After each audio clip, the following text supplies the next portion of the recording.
Bonjour et bienvenue. Dans cette vidéo, nous allons parler de burn-out et plus précisément des raisons pour lesquelles c'est presque devenu banal au XXIe siècle. Le burn-out est tout simplement un épuisement professionnel. C'est donc un épuisement lié au travail. Mais qu'est donc le travail? Le verbe travailler vient du latin tripaliar, qui signifie torturer, en référence au tripalium, un instrument de torture de la Rome antique.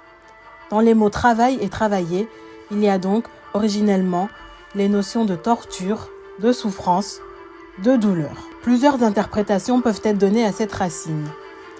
Quoi qu'il en soit, c'est ce terme qui est utilisé dans les langues latines pour qualifier la vie professionnelle qui, dans nos sociétés modernes, mène au burn-out.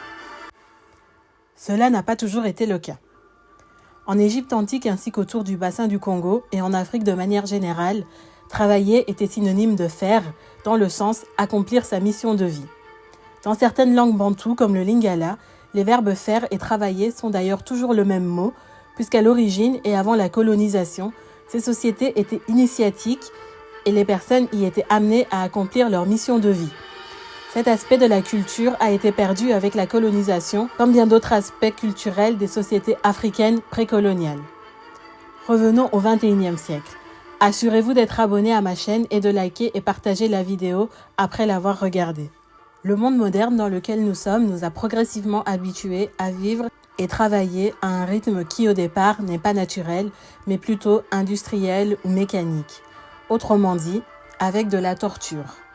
Je m'explique avec 3 exemples. Premièrement, le travail de nuit. Même si ça peut sauver des vies, travailler la nuit n'est pas naturel puisque le corps est fait pour vivre au rythme de la nature, se lever avec le soleil et se coucher avec lui. Autre exemple. Une personne vit une des plus grandes douleurs qui existent, elle perd son père, sa mère ou son enfant. Mais puisque nous devons vivre au rythme du travail, peu importe le temps qu'il lui faut pour faire son deuil personnel, la loi du travail autorise 3 jours d'absence et pas un de plus. Ensuite, on y retourne. Le travail avant tout. Dernière illustration. Devoir travailler parce qu'on n'a pas le choix puisqu'on doit payer des factures et nourrir ses enfants fait que même quand le corps envoie des signaux de fatigue extrême, on va boire 6 cafés par jour et 3 boissons énergisantes. On va prendre des médicaments, des antalgiques, des antidouleurs. Éventuellement, le corps physique et psychique dira stop. Burn-out, antidépresseurs ou autres mots prendront le relais. Cela dit, l'humain n'est pas le seul à se voir infliger cette torture. En effet, le travail depuis environ le XVIe siècle se fait avec exploitation et destruction de l'environnement, de la nature, des minéraux, végétaux et animaux. La parabole du pêcheur et de l'investisseur américain illustre assez bien cela. Si vous ne la connaissez pas, je vous la mets en description. Cette histoire peut également être reliée à ma vidéo sur le matériel, en ce sens que faire de l'argent le sacré nous pousse à vouloir en posséder à tout prix et toujours plus, sans état d'âme, sans bien-être et sans paix intérieure ni bonheur.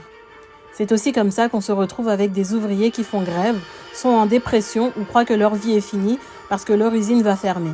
Ils se sont identifiés à leur travail et patrons et ne se nourrissent que physiquement, sans même savoir pourquoi ils travaillent. Vous me suivez?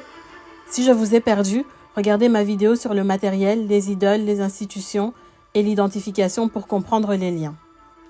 Bref, que l'on aime ou non son travail, qu'on le fasse par choix ou par nécessité, selon les personnes, on peut vouloir être utile et serviable, on peut y mettre tout son cœur, toute son énergie, tout son temps et toutes les autres qualités que l'on possède. C'est admirable, mais savoir pourquoi et pour qui l'on travaille l'est tout autant. Dans une prochaine vidéo, je développerai les notions de mission de vie versus travail alimentaire et expliquerai comment il est possible de basculer de l'un vers l'autre ou de combiner les deux, et tout ça sans s'épuiser. Bien entendu, le sens de la mission de vie au XXIe siècle n'est pas le même qu'à l'origine, mais il n'en est pas moins pertinent. Dites-moi en commentaire ce que vous pensez de la notion de mission de vie. Moi je vous dis à bientôt pour une prochaine vidéo.